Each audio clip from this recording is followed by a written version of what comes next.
பரிசுத்த மகாராஜன் கலியுகத்துல இன்னைக்கு இவனுக்கு பட்டம் கட்டுறோம். ஏன்னா எங்களுக்கு தாய் மாமே செத்து போயிட்டாரு. இனிமேல எனக்கு உதவி செய்யறதுக்கு ஆள் இல்ல. அதனால பரிசுத்த என் பேராண்டிக்கு தர்மராஜனுடைய பேராண்டி பையனுக்கு பட்டம் கட்டுற எல்லாம் சோற அரசன்.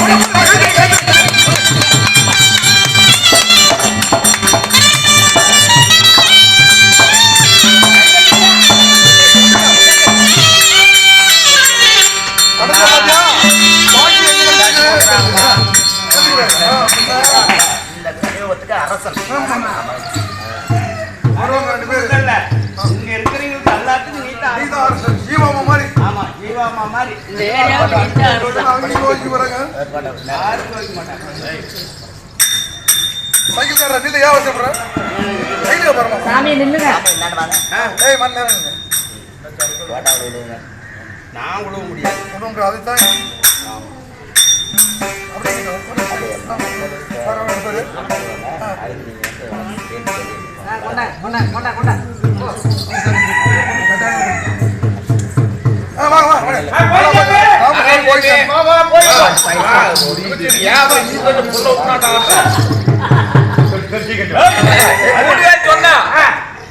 நாம காட்டுதான் வித்தோம். ஆமா உள்ள புதையில வைக்கிற புதையில நம்மளுக்கு தான் வேணும்.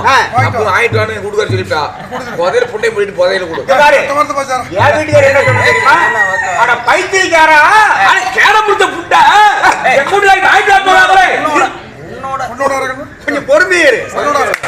நாங்க அதாவது 5 ஏக்கர் வாங்கல பொன்பொருள் தெரிவித்து கொடுத்து அந்த மண்டல கடை ஒரு நம்மளுக்கு தான் சொந்தம்.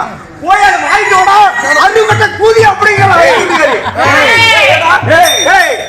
மூளைக்காட்டு மாப்பிளை சொத்த வாங்காத வீட்டு பக்கம் வந்த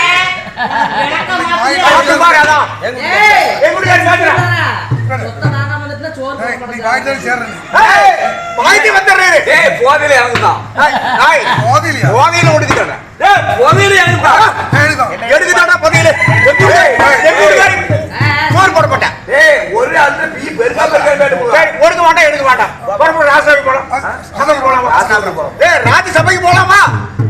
அங்கதான் ஒப்படைச்சோம். அஷ்டாபுரம் போலாம்.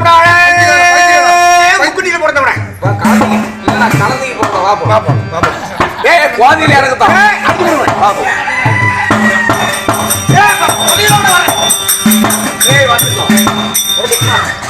மறுபடியும் கோயில்சாமியும் தீர்ப்பு எப்படி வேணா இருக்கீங்க. நான் என் வீட்டுக்கு போனேன், புதையில எடுத்தேன், இந்த மாதிரி அஷ்டாபுரம் கொண்டு போய் கொடுத்தேன், அங்க வாங்கி வச்சுக்கிட்டேன் அப்படின்னு சொன்னதுதான். ஆனா பைத்தியக்கார மணிக்கா நாற்பது அதாவது பணம் வந்து நிலத்தை வாங்கணும். நிலத்துல தான் இருந்தது. அதாவது அத்தனையும் நமக்கு தான் சொந்தம் அப்படின்னு சொல்றாங்க. அந்த புதையில ஒரே ஒரே குத்துல குப்பைன்னு போடுற வழி ஆறுகிட்ட காட்டுதான் இந்த புதையில வச்சாச்சு அண்ணா. நீங்க தீர்ப்பு சொல்லுங்க. ஏண்டா அண்ணா என்னடா அன்னைக்கு எப்படிதான் மூட்டை விடுறாங்க, இன்னைக்கு எப்படிதான் வழக்குன்னு வர்றாங்க. என்னடா இது பிரச்சனை? களியும் பிறந்துட்டான். என்னடா சொல்ற? களியும் பிறந்துட்டானா? எப்படின்னா அப்பா இந்த மீமச்சானே திடீர்னு என்னன்னா களியும் பிறந்துட்டானா இருக்குது அப்படிங்கிறான். அண்ணா அண்ணா அண்ணான்னு கிட்டு இருக்கிறவன் இந்த வீம அடே அண்ணா களியும் பிறந்துக்கிட்டான்டா வாடா போடான்னு பேசுறதுக்கு ஆரம்பிச்சுட்டான். களி எங்கடா பிறந்தான்? உன் வாயில தாண்டா பிறந்தான்.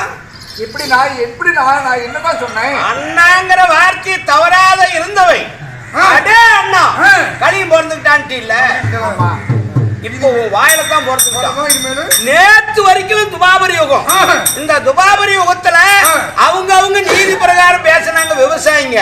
நீ அண்ணாங்கிற சொல்ல மறுத்து பேசல. அதனால பேர பிள்ளையாகிய பரிசத்துக்கு நம்ம பட்டம் கட்டி விட்டோம். கண்ணே இந்த பொதியில 6 அடிக்கு கீழே இருக்கிறோம் இருந்தா இந்த வழக்கு நீதான் தீர்ப்பு சொல்லணும். 6 அடிக்கு கீழே இருந்தா இது அரசாங்கத்துக்கு சொந்தம்னு வாங்கி வச்சுக்க. இல்லைன்னா நாட்டு மக்கள் எல்லாம் அடிபட்டு செத்து போயிருவாங்க. தீர்ப்பு கூறு. கேட்டா சொல்லு சாமி.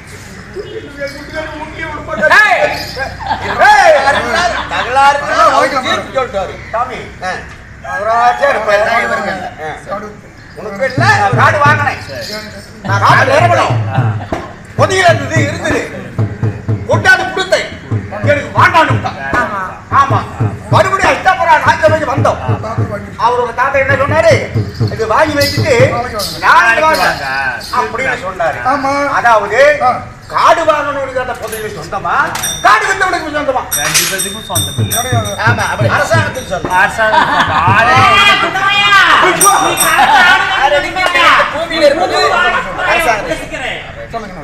ஆறு அடிக்கு பூமி உள்ளக்கிறது அரசாங்கம் சொந்தம்.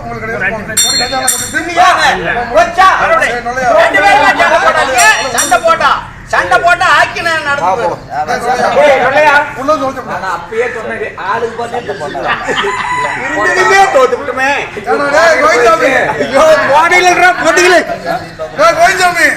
அதாவது சொல்லுவாங்க, எடுத்து வச்சாலும் போய் முன்னாடி.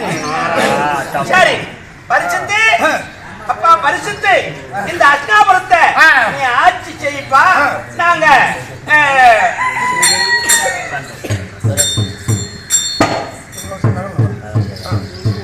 நாங்க சென்று வருகிறோம். இனிமேல் எங்களுக்கு இந்த மூலையில் இடங்கள் யாரு சொர்க்கம் போறோம். இந்த துபாவரி குத்துல ஆத்திராகப்பட்ட அண்ணன் எப்படி நீதி நேர்ந்து பருவம் தவறாம அரசாட்சி செய்து வந்தாரோ அது போல உன்னுடைய ஆட்சி அதாவது சீரும் சிறப்புன்னு இருக்கணும். பேரை காப்பாற்றணும். ஆட்சி பொறுப்பு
என் கண்கள் எல்லாம் இருடுது.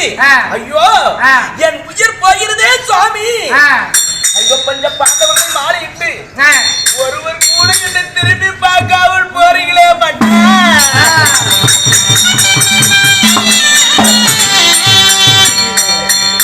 உங்களோட 12 ஆண்டு காலம் ஓராண்டு 5 வருஷம் காலம் நடத்தினேன் சுவாமி. தன் கணவர் தான் சொந்தம் என்று உங்களோடு வந்தனே மன்னா. அந்த நீதிக்காக என்னை திரும்பி பார்க்க கூடாதா? என்னை திரும்பி பார்க்காமல் சொர்க்கம் போறீங்களே மன்னா. என்னோடு வர முடியவில்லையே. ஐயோ என் உயிர் போகிறது.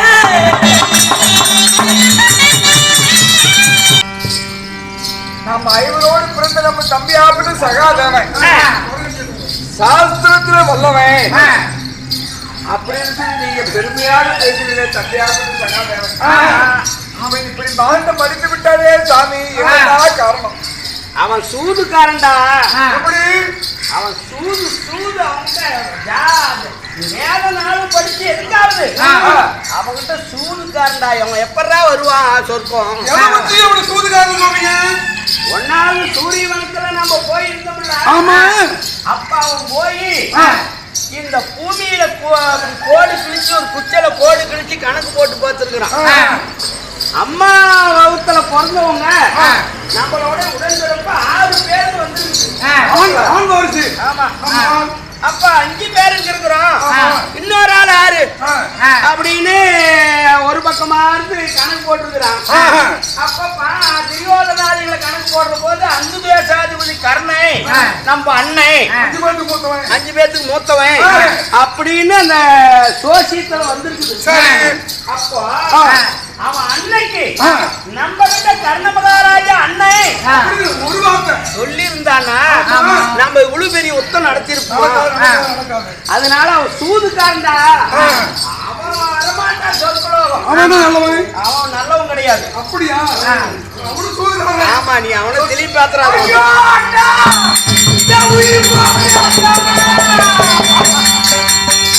அண்ணா அண்ணா, துரியனால் வஞ்சிக்கப்பட்டு குருபனுடைய வார்த்தையை கேட்டு ஆர்மிமான காணகம் முடிவு கொண்டா.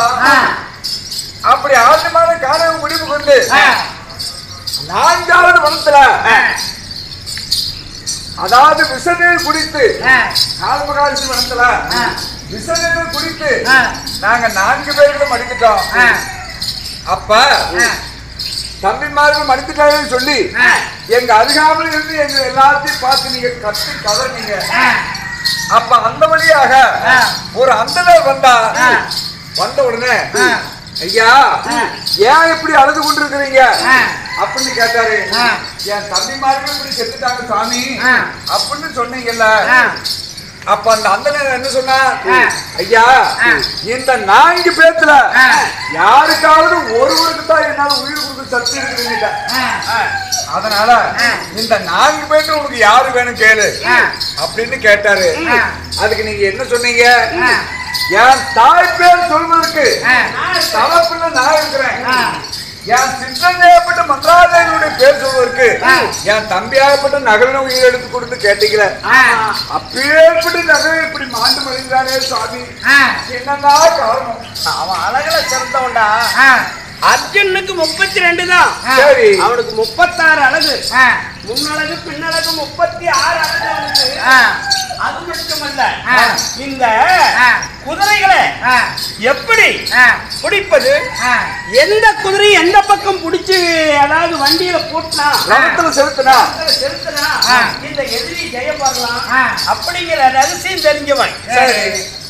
அந்த அழகு என்னோட பெரிய ஆளு ஆறு இல்லைன்னு தற்பெருமை சிகரம். அதன் போக அவன் கத்த வித்தைய யாருக்கா சொல்லி கொடுக்கணும்ல. யாருக்குமே சொல்லி கொடுக்கலாம். ஒரு சூதுக்காரன்டா, அவன் வரமாட்டான். வைகுண்டா நீ வா. அப்படியா? அவன் வந்து சொர்க்கம் வரமாட்டான். ஐயோ ஐயோ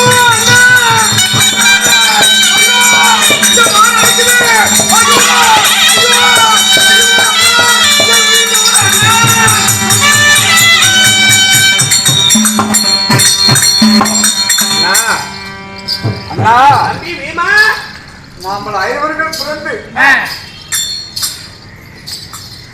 ஆவியான மிரியோதனுடைய வஞ்சகத்தால நம்மளுக்கு 10 நாள் பாரதப்போர் உற்பகமானது.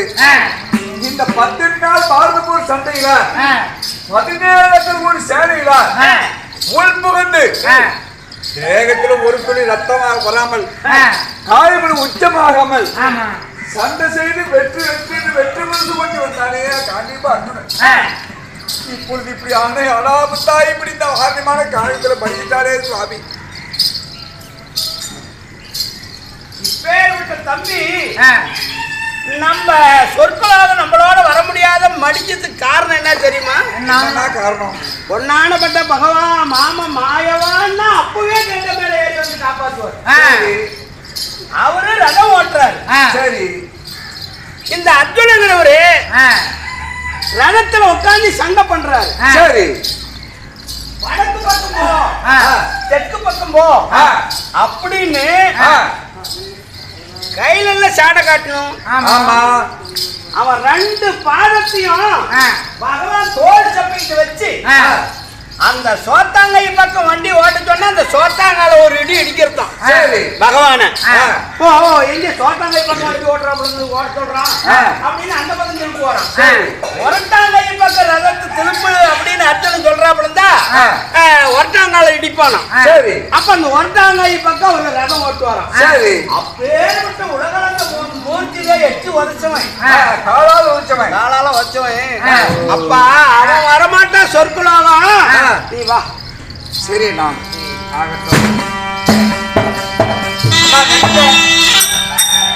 அண்ணா நான் உங்களோடு பேசிக்கொண்டு உங்க பின்தொடர்ந்து வரும் பொழுது ஏதோ நெடிய தூரத்துல ஒரு பெரிய ஒளி தெரியுது அது என்னதான் ஒளி பாத்தீங்களா இன்னைக்கும் தெரியும் இன்னைக்கும் இந்த வீமன் சொன்னாரு பாத்தியா அதுதான்பா சொற்குலோகம் என்னன்னா சொல்றீங்க உலகத்தடி மீனுன்னு ஒண்ணு இருக்கும் அது 3 மீன் இருக்கும் அதாவது கச கச கச கசன்னு நிறைய மீன் வட்டமா இருக்கும் அதான் சொற்குலோகம் அந்த மீன் மாதிரி மின்னுது இல்ல அதுதான்பா சொர்க்கம் அப்படியா உன் கண்ணுக்கு தெரியுது என் கண்ணுக்கு தெரியலடா நீ கள்ளம் கவுனை சூதுவாது இல்லாதவன்டா புறப்படுண்ணா சொர்க்கத்துக்கு பக்கமா வந்து வா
எங்களையெல்லாம் மார் மேலையும் தோல் மேலையும் தூக்கி கொண்டுகிட்டு போய் இடும்பாவனும் சேர்த்து எங்க உயிர் காப்பாத்தினிய உத்தமா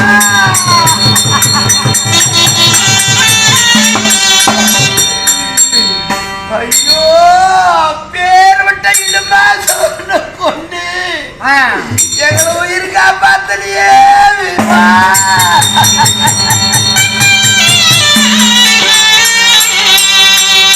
யாருக்கும் அடங்காத பக்கா சொன்ன கொண்டு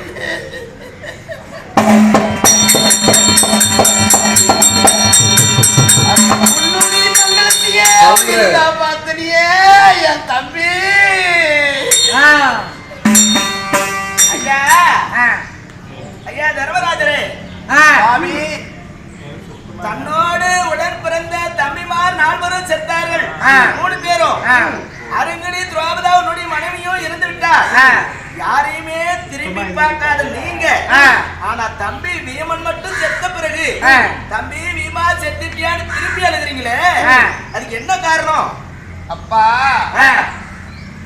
இந்த தம்பி மட்டும் இல்லைனா பாண்டவர் நாங்க எப்பவே செத்து இருப்போம் அது மட்டுமல்ல சிவ மேல அதிக பக்தி கொண்டவன் சிவபக்தியில அதிகமான பக்தி 9 சிவலிங்கத்தை தம் வவுத்துக்குள்ள வச்சிருக்கிறான் அவரு போய் தண்ணி ஊத்திக்கிட்டாருன்னா குடல வாய் வழியா எடுத்து அந்த யமுனா நதியில அழைச்சிட்டு அந்த 9 சிவலிங்கத்துக்கும் பூசை செஞ்சிட்டு மறுபடியும் குடலை எடுத்து உள்ள விட்டுவாரு இவரு இங்க இருந்து நமச்சிவாயான்னு 4 பூ போட்டா அது சிவலோகத்துல போய் விடுவோம் அங்க 4 பேர் பூவை அள்ளிட்டு இருக்கிறாங்க ஆனா இப்பேற்பட்ட தம்பி பக்தி உள்ளவன் கள்ளங்கவிடு சூதுவாது இல்லாத என் தம்பி மாண்டு விட்டானே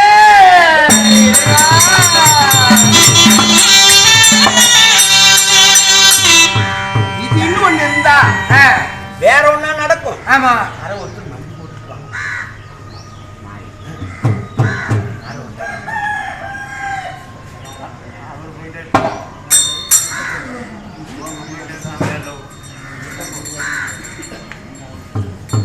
சரி இருக்கட்டும். இது என்ன பாவம் செஞ்சது? இந்த நால்கால் சீவன் என்ன புண்ணியம் செஞ்சதுன்னு தெரியல, நம்ம கூடவே வருது. இப்படி நாலுகால் சீவனை கூட்டிட்டு போற போது சொர்க்கலோகத்துல இருந்து வருது அப்படியே புஷ்ப விமானம் தர்மராஜனை கொண்டுட்டு போறதுக்கு. அப்ப தர்மராஜன் சொல்றாரு, இந்த நாய கூட்டிட்டு போற மாதிரி இருந்தா நான் வருவேன், இல்லைன்னா வரமாட்டேன் அப்படிங்கிறாரு. யாரு? தர்மராஜா. அவங்க என்ன சொல்றாங்கன்னா, எவ்வளவு பிரியமா நாய் வளர்த்தினாலும் அத வாசப்படிக்கு வெளியே தான் வச்சிருப்போம். ஏன்னா அது வந்து நரவலை சாப்பிடக்கூடிய ஒரு பழக்க வழக்கம் இருக்குது. அதனால அதை ஒதுக்கித்தான் வைப்போம். இது வந்து சொர்க்கத்துக்கு வரக்கூடாதுங்கிறாங்க. இல்ல இல்ல நான் வரல, இந்த நாயை கூட்டிட்டு போங்க அப்படின்னு ஒரே புடிவாதமா இருக்கிறாரு. அந்த நாயாக இருந்தவரு திடீர்னு எந்திரிச்சு அவர் யம தர்மராஜனா நிக்கிறாரு. யம தர்மராஜனா நிக்கிறாரு. நான் தாமா தர்மராஜா, என்னுடைய அம்சியால நீ பிறந்தவை, தர்மத்தை மீறுறையா இல்லையா என்று உன்னை நான் வந்து அனைத்து தேவருக்கு முன்னாடி நீ தர்மராஜன் தர்மத்தை கடைபிடிக்கிற அப்படின்னு நான் நிரூபிக்கிறதுக்கு தான் நான் நாயா வந்தேன் அப்படின்னு அவரு சொல்லிட்டு மாயமா மறைஞ்சிடுறாரு. அதன் பிறகு அந்த புஷ்ப விமானத்துல ஏறி உயிரோட சொர்க்கம் போறாரு. சொர்க்கம் போகும்போது சொர்க்கத்துல இவங்க எனக்கு முன்னாடியே இறந்துட்டாங்களே என் தம்பிமார்கள், தெரியாத விட்டாரு. எங்க தம்பி அர்ஜுனை, பீமை, நகுலை, சகாதேவன் எல்லாருடைய ஆத்மாவும் அங்க இருக்குது மேல. என்ன வரவே இருக்குது, வாங்க வாங்க வாங்க அப்படின்னு நீங்க எதை பார்க்கணும்னு நினைக்கிறீங்களோ அதாவது என்ன கூட்டிட்டு போய் காட்டுறாங்க. கூட்டிட்டு போய் காட்டும் போது பெரிய முட்டு பசங்களை பார்க்கணும். அது 18 நாள் பாரத போர்க்களத்துல செத்து போயிட்டாங்களா, துருமரணம் அடைஞ்சு அவங்கள பார்க்கணும் அப்படிங்கிற போது என்ன கூட்டிட்டு போய் காட்டுறாங்க. அட்டக்குழி அரணக்குழியில கிடக்குறாரு துரியோதனை. அண்ணா தர்மநந்தனா என்னை காப்பாத்து அப்படிங்கிறாரு. அப்போ காப்பாத்தணும்னு போனா அவங்க ஆழத்தில் இருக்கிறாங்க. நான் எப்படி காப்பாத்த முடியும்? கை கொடுத்தா எட்டல. அதனால நான் என்ன பண்ணா, அங்க இருக்கிற கொடிகளை புடுங்கி அப்படி உள்ள விட்டேன். வெடிக்குன்னு இருக்கிறானே என்ன நான் விட்டுட்டேன், இல்லன்னா என்னையும் அட்டக்குழியில தள்ளி இருப்போம். அப்ப நான் என்ன பண்ணேன்னா, அடே நீ என்ன இருந்தாலும் அந்தந்த இனத்துல பிறக்கிறது பொருளுக்கு அந்தந்த குணாசரம் மாறவே மாறாது. செத்து போய் உன்னுடைய கெட்ட புத்தி போகல இருந்தாலும் ஏன் நான் செஞ்ச தர்மத்துல ஒரு கை தர்மம் தர்றம்பா, நீ எந்திரிச்சு வரலாம் நீயே அப்படின்னு அவனுக்கு ஒரு கை தர்மத்தை கொடுத்துட்டு, அப்புறம் அரிச்சந்திர மகாராஜன் இருக்கிறார்ல சூரிய குலத்துல பிறந்தவரு, போய் சொல்லாத வாசகை, அவரை பார்க்கணும் அப்படின்னு சொன்னேன். கூட்டிட்டு போனாங்க.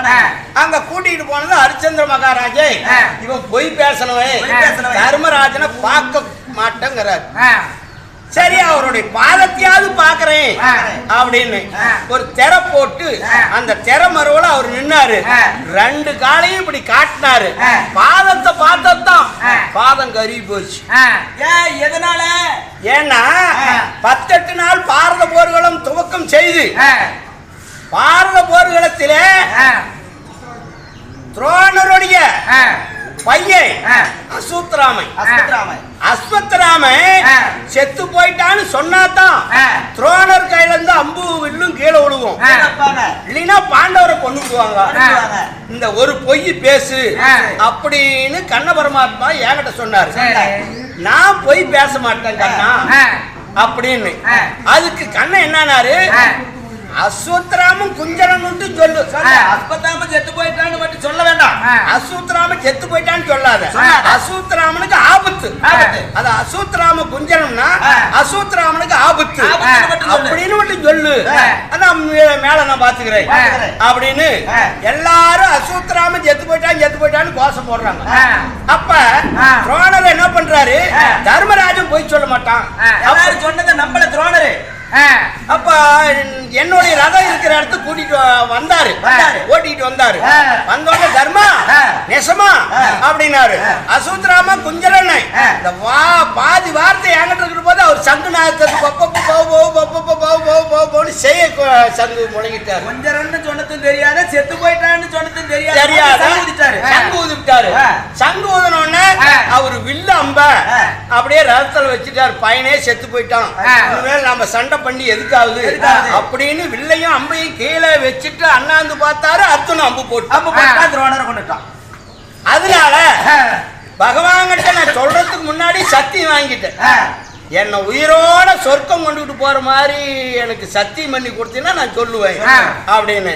சரி, நீ 6 பேர் இருக்கிறீங்க, நீ ஒண்டியும் சொர்க்கத்துக்கு வருவ சத்தி அப்படின்னு எனக்கு சத்தி வாக்கு கொடுத்தாரு. அவரு கொடுத்த சத்தி வாக்கத்துல தான் நான் உயிரோட சொர்க்கத்துக்கு வந்தேன். இந்த ஒரு சொல்லு சொன்னதுக்காக அர்ச்சந்திர பாதம் கருவி போய் இதோட பாண்டவர் முதல்ல சொர்க்கம் சேர்ந்தவர் ஹரிச்சந்திரன். அதனால பாண்டவர், அதாவது பகவான் பெருமாள் வைகுண்டபதி, பாண்டவர் சொர்க்கம் சேர்ந்தார்கள். இதோட நாடகம் முடிந்தது. அனைவர்களும் ஒரு தார சோறா கை தட்டு.